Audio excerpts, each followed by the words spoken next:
exagerada ornamentación y pesimismo del barroco en el siglo XVIII se origina el neoclasicismo, movimiento en el que prima la razón como eje fundamental del pensamiento de Occidente y que funda sus bases en el pensamiento clásico. Los neoclásicos tienen también especial interés en la ciencia y el conocimiento. El neoclasicismo tiene como principios las ideas de la Ilustración. Este movimiento surge en Francia con la influencia de Descartes y John Locke. Sostenía que se debía combatir la ignorancia con las nuevas ideas y la difusión del conocimiento. Al siglo XVIII se le denomina también el siglo de las luces, pues se afianza el progreso de la ciencia guiado por la luz de la razón. La Ilustración tiene además como hecho principal la Revolución Francesa. Esto marca un antes y un después en la historia de la humanidad, pues se elimina la monarquía absoluta en la que un rey tenía todo el poder y se pasa al sistema republicano del que el poder se divide. A estos hechos se le suman la revolución industrial con el avance de la ciencia y tecnología y el crecimiento de las ciudades. La filosofía ha dispuesto de esta forma el conocimiento mediante la razón como la necesidad fundamental del ser humano. Por lo tanto, el arte también tendría por finalidad su difusión, es decir, tendría un fin didáctico y naturalista.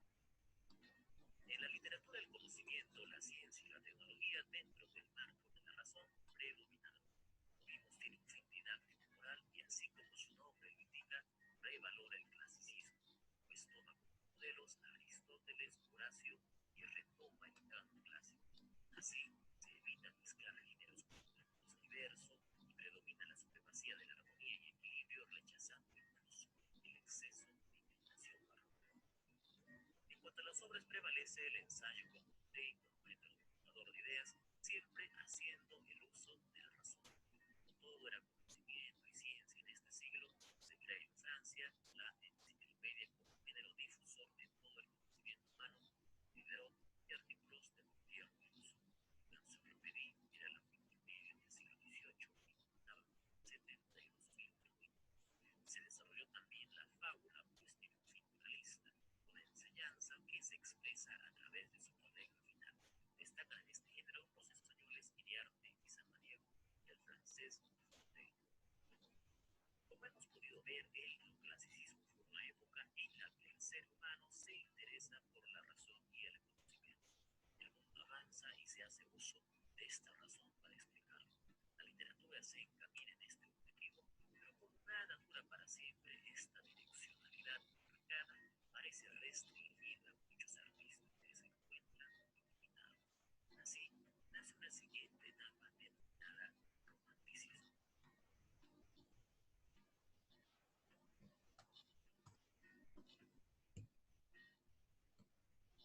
Siguiendo con los videos de literatura universal, hoy veremos el realismo.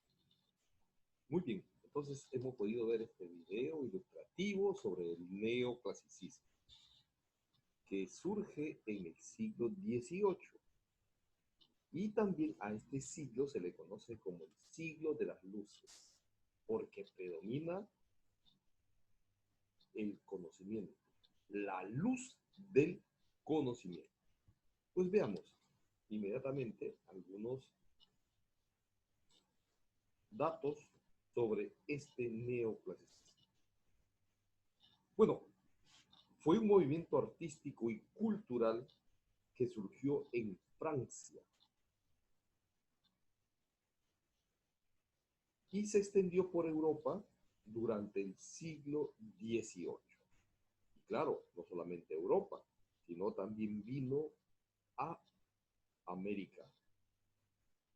Y por supuesto, acá en América también tiene algunos importantes cultores sobre este neoclasicismo. Pues bien, esta época, o sea, el siglo XVIII y el neoclasicismo, corresponde a la época de la Ilustración y del racionalismo francés.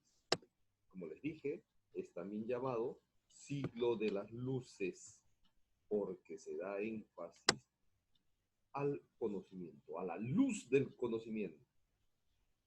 Pero el neoclasicismo tiene sus precedentes, sus digamos, sus primeras noticias en Inglaterra y, por supuesto, en Escocia y en Italia. ¿Ya?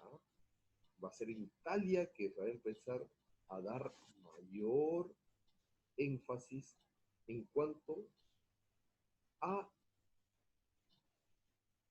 revalorar el pasado glorioso del hombre, sobre todo el pasado glorioso de los griegos y de los romanos.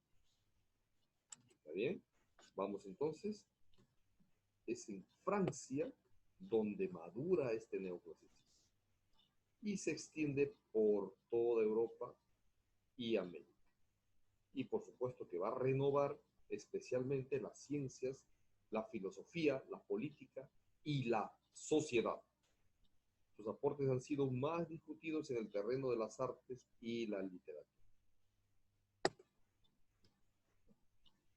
¿Qué buscaba el neoclasicismo? En primer lugar, daba culto a la razón, al raciocinio, al conocimiento, por lo que esta corriente abogaba por la racionalidad, por la razón, y por supuesto establecer un sistema autoritario ético. ¿Ya? Este neoclasicismo vamos a tenerlo, como les dije, las primeras noticias va a ser en Italia, ¿ya? En Italia. El motor de arranque se situó en hallazgos arqueológicos de Pompeya y Herculano, precisamente en este mismo país. Pero esto lo voy a explicar luego, ¿ya? Este se inicia en 1758 con el regreso de Italia de Robert Adán y va a promover el nuevo gusto. Y tiene dos etapas. La primera etapa tiene su epicentro en la Roma de 1755, representada por los teóricos alemanes Winckelmann y Mengs. Ya, la primera etapa. Las primeras noticias del neoclasicismo. Y esta segunda etapa se inicia en 1770, en la que se aceptan y se difunden a escala internacional los principios de esta época con las academias y por lo tanto con el conocimiento. Entonces, este neoclasicismo lo vamos a encontrar como antecedente, como las primeras noticias en Italia. ¿Gracias a qué? Acá vamos a ver.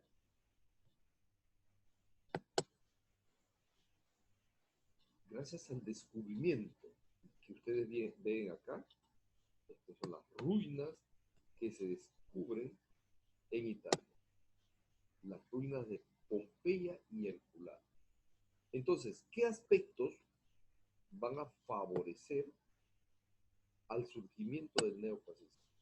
Precisamente el descubrimiento de estas ruinas.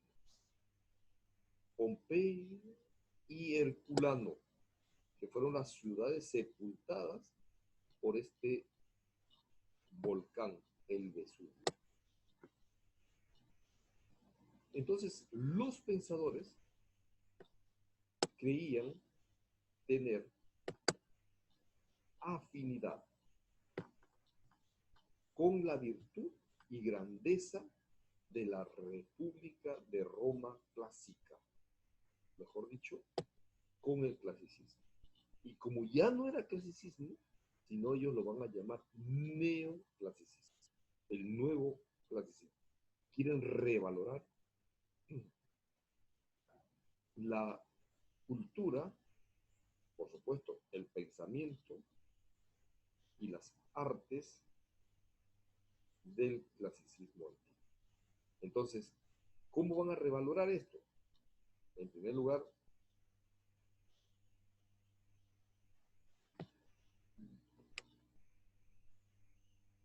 dando importancia al descubrimiento de las ruinas arqueológicas de las ciudades de Pompeya y Herculano.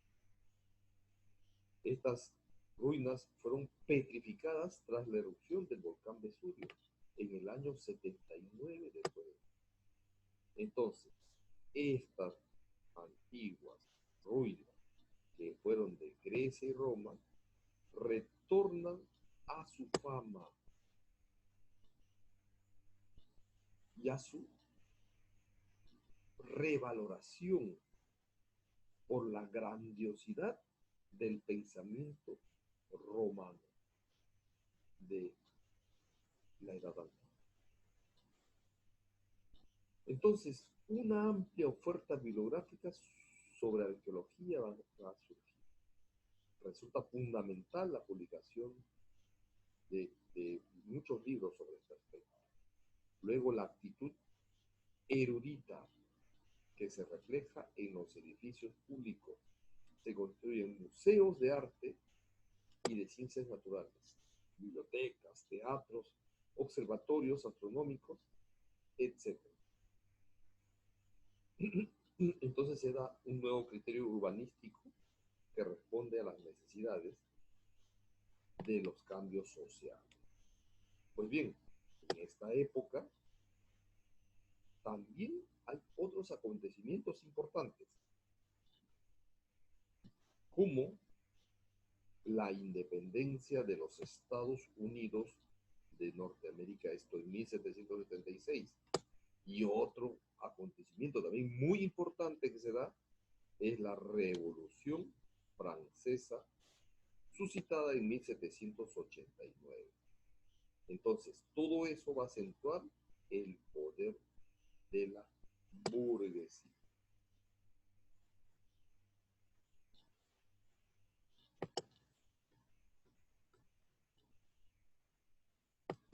Ahora bien, este neoclasicismo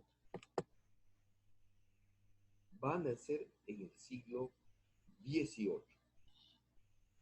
Se va a dar mayor énfasis, mayor fortaleza y, por supuesto, va a nacer con la Ilustración. Junto con la Ilustración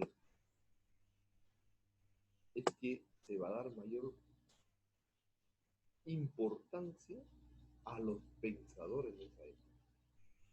¿Y qué será la Ilustración? Pues acá vamos a definirlo.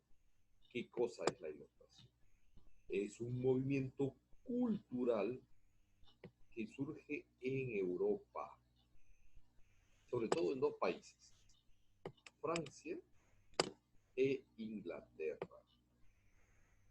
Y esto desde principios del siglo XVIII. Y por supuesto se prolonga hasta inicios de la Revolución Francesa. Esta ilustración estaba conformada por ilustres pensadores, que se le llamaban los ilustrados, que eran pensadores que afirmaban que la razón humana podía llegar a combatir la ignorancia, la tiranía y demás aspectos negativos para construir un mundo mejor. Esa era, digamos, la ideología de los pensadores. Entonces, esa ideología, ese pensamiento, ya provoca una profunda renovación del pensamiento a lo largo del siglo XVIII. Y por supuesto, las personas querían conocer, le daban más énfasis al conocimiento y a la ciencia. Por eso que se define por el deseo del saber. Racionalismo, utilitarismo, progreso, reformismo son algunos de los rasgos de estas nuevas formas de pensamiento. ¿Quiénes fueron Los ilustrados, acá tenemos a Juan Jacobo Rousseau, a Voltaire, a Montesquieu y también a Kant, que van a ser los ilustrados y grandes pensamientos o grandes pensadores del siglo XVIII.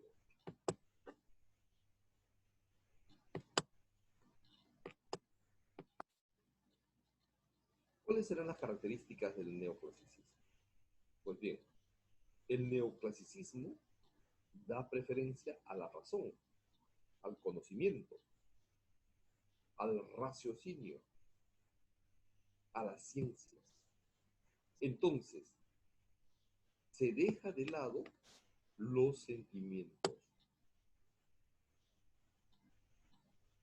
Se impone el conocimiento. Por lo que, por supuesto,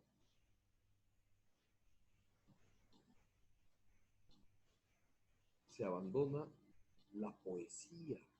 Se deja de lado la poesía, porque la poesía es más individualista, prima el sentimiento, prima las emociones, entonces se va a dejar de lado, ¿no? Entonces, las obras literarias se ajustan a este tipo de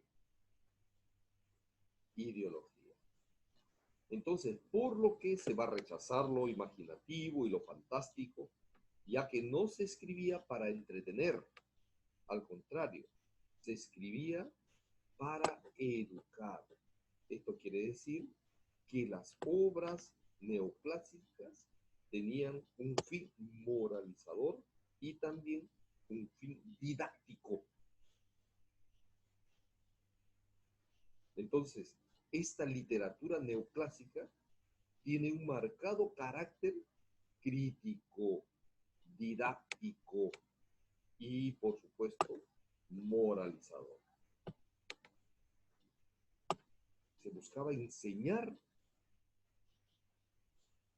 se buscaba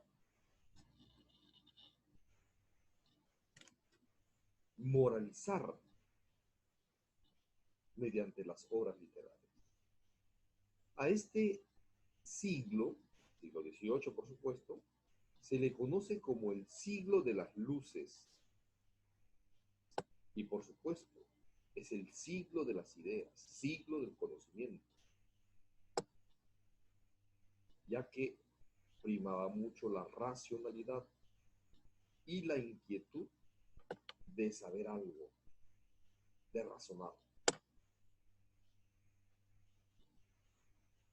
Por supuesto, entonces, si el conocimiento y el género humano es primordial en este movimiento literario llamado neoclásico, se empleó mucha ideología sobre los derechos de los seres humanos. Eso era pues fundamental, por lo que se practicó mucho el antropocentrismo. Todo giraba en torno al hombre, al ser humano y su labor acá en la tierra. Y por ello, la revaloración del pensamiento griego y romano de la antigüedad en cuanto a todos los aspectos, al arte, la cultura, la ciencia, los deportes y todo lo demás. Los neoclasicistas eran hipercriticistas, tenían una visión crítica de la realidad y el análisis, por supuesto, objetivo de ella. Por eso que estos señores practicaron el racionalismo, uso de la razón. Todo se reduce a la razón y la experiencia sensible. Y lo que ella no admite no puede ser creíble. La realidad objetiva. Y como se daba más énfasis a la ciencia, a la naturaleza, ¿no? A la naturaleza, fue entonces un movimiento que estuvo en contra del laicismo, mejor dicho, de la iglesia. Por eso que culturalmente estuvo al margen del cristianismo y en algunos aspectos era anticristiano. Por eso existe pues la explicación que había un rechazo por parte de la iglesia, ¿no?, a estos pensamientos. La iglesia no aceptaba, ¿no? No quería, porque la iglesia tenía otra ideología, ¿no? Pues bien, esto es con respecto a las características. Pero ¿qué cosa es el neoclasicismo? Mire, su misma palabra lo dice, neo. Neo significa nuevo. Entonces, nuevo clasicismo es volver, mira, acá está, a los griegos y romanos de la antigüedad, a esa portentosidad de esa cultura que sirvió de base, de paradigma para las demás culturas de la humanidad. Entonces, este neoclasicismo, que surge en el siglo XVIII,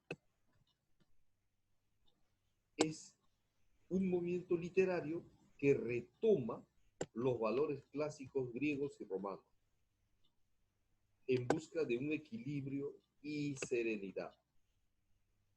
Se le dio este nombre para marcar los inicios de la Ilustración que ya vimos anteriormente, que va a ser ese movimiento intelectual, racional, de grandes pensadores, y que posteriormente este periodo fuera conocido como el siglo de las luces. Entonces,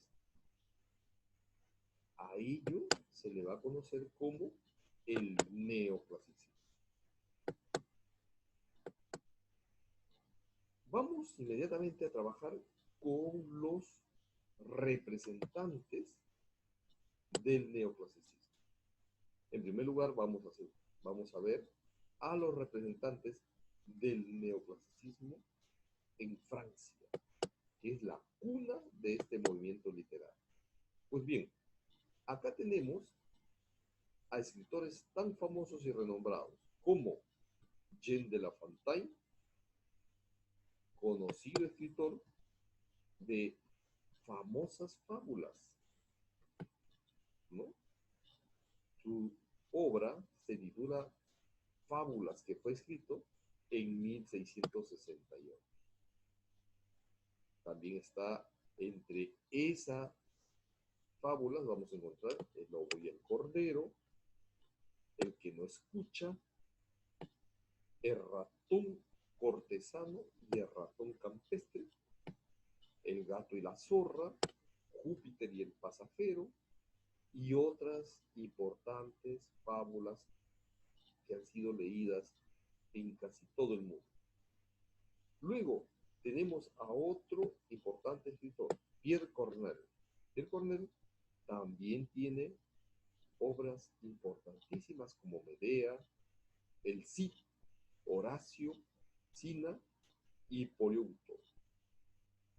No podemos dejar de mencionar a Jean Racine, también otro gran escritor francés que nos escribió las tragedias inspiradas también en los griegos y los romanos, como Andrómaca, Británico, Berenice, Mitrídates, Ifigenia de Áulide, y también, por supuesto, la famosa tragedia Fedra, que son héroes y heroínas de la antigüedad adaptando su lenguaje, ¿ya?, y emociones a la Francia del siglo XVIII. Pues bien, son los escritores del neoclasicismo francés. Pero por supuesto, no podemos dejar de mencionar al más grande escritor de comedias, Jean-Baptiste Poquelin, más conocido como Molière, el padre de la comedia francesa. ¿Ya? Este señor, por supuesto, va a tener obras muy importantes, como son El Avaro, ¿no? Que es una obra reconocida y leída mundialmente. Pero también España va a coger el neoclasicismo y también lo va a cultivar. Y de tal manera vamos a tener a excelentes escritores españoles que están ubicados dentro del neoclasicismo. En primer lugar, mencionamos aquí a Leandro Fernández de Moratín, conocido como el bibliotecario mayor. Él es la gran figura del teatro neoclásico español. Es creador de la comedia. Entre sus obras destacan El viejo y la niña y, por supuesto, el más famoso o la más famosa de sus obras, El sí de las niñas. Una de sus mejores comedias, en la cual se defiende pues el derecho de elegir marido a las mujeres de entonces. ¿Ya? Luego tenemos a Gaspar Melchor Jovellanos, también otro gran poeta y escritor, que nos va a dejar una de sus obras más famosas, va a ser El delincuente honrado. ¿Ya? También tiene ensayos como son memorias sobre educación pública, ¿no? De Gaspar Melchor Jovellanos. Pero bueno, aparte de estos excelentes escritores españoles del neoclasicismo, también vamos a tener a nuestros grandes fabulistas españoles. Félix María de Samaniego es quien escribió sus famosas fábulas morales, por supuesto, las fábulas morales, y El jardín de Edén, ¿no? Que son las fábulas y obras que destaca este gran escritor español. También está el gran escritor Tomás de Iriarte, ¿no?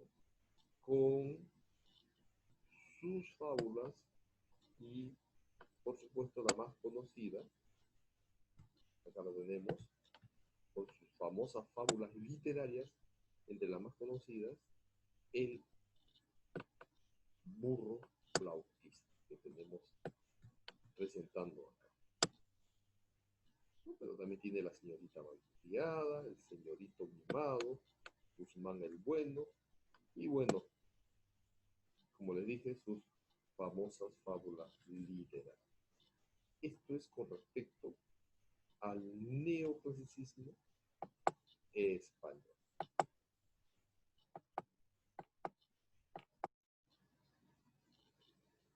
En cuanto a la novela, vamos a tener a Benito Jerónimo Feijoo, que va a ser uno de los grandes novelistas del neoclasicismo español. Él hizo sus ensayos filosóficos, ¿ya? El teatro crítico universal, las cartas eruditas y curiosas. Benito Jerónimo Feijoo. Tenemos también a José Cadalso con su obra Perdida, la Numantina o Numancia, que van a ser los más destacados escritores del neoclasicismo español. Pues bien, chicos, estamos culminando nuestra sesión con respecto al neoclasicismo.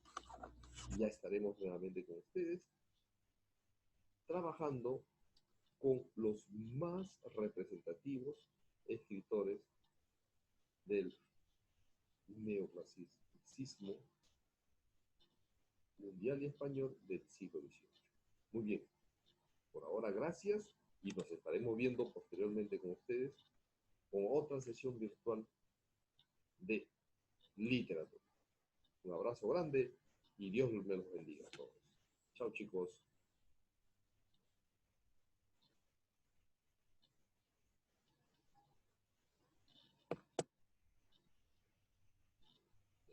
Antes de irnos, nos toca las actividades que tienen que ustedes desarrollar en su casita. En primer lugar, vas a hacer el contexto histórico cultural del neoclasicismo. Luego de ello, vas a hacer qué es el neoclasicismo. Vas a definirnos al clasicismo. Y por supuesto, luego de hacer la definición, me vas a trabajar con las características del neoclasicismo y posteriormente vas a ser los representantes, vas a mencionar a cada uno de los representantes de Francia y de España, que son los países que se dio el neoclasicismo con mayor fuerza e influencia. Y por supuesto vas a hacer un dibujo, algo referente al neoclasicismo. Muy bien chicos, ahora sí, nos estamos despidiendo. Gracias por su atención y estaremos con ustedes en otra sesión de aprendizaje virtual. Chao chicos, chao.